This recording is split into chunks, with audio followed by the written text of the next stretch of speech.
ఇంక పొద్దున అయిపోయింది. ఇంక అట్లా ఊరికి బయలుదేరినాము. బస్ ఎక్కేసినాను. 5:30 అయింది టైము. ఎంత నింపుతాడో చూడాలా. ఇంకా మంగాపురం కాడికి వస్తే ఇక్కడ చూడము, ఫుల్ ట్రాఫిక్ ఉంది అసలు. ఈ మూల నుంచి ఆ మూల దాకా ఎందుకు అర్థం కల. ఈ మామూలుగా అయితే ఎప్పుడు ఉండదు కదా ఇట్లా. అసలు ముబ్బుతో ఇంత ట్రాఫిక్ ఉంది చూడు. మామూలుగా మిట్ట మధ్యాహ్నం కూడా ఉండదు ఇట్లా ఇంత ట్రాఫిక్. ఇటు చూడు, ఫుల్లుగా ఆ మూల నుంచి ఈ మూల దాకా. ఆ మ్యాటర్ ఏంటంటే ఆ లోపల ఏదో వెహికల్ ఇరుక్కునేసింది. దానివల్ల ఇటు నుంచి అట్ట పోవాల్సిన కూడా అయిపోయినాయి. ఇంకా అందుకని అన్నీ అయిపోయినాయి. ఇంకా అట్లా మెల్లగా ఈడే ఒక అరగంట పైన పట్టింది మామ మంగాపురం దాటేదానికి. ఆడ నుంచి ఇడికి నైరుగా బయలుదేరేసినాడు మామ. ఇంక ఇప్పుడు స్పీడ్ పెంచినాడు మామ.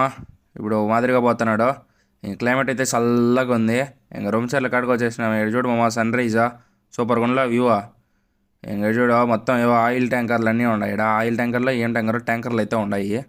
ఇంక నేరుగా చింతపల్లి దిగేసినామా బస్సా. ఇంక మా పెద్దదాని కోసం వెయిటింగ్. సరే మామ, ఉంటాయి అయితే.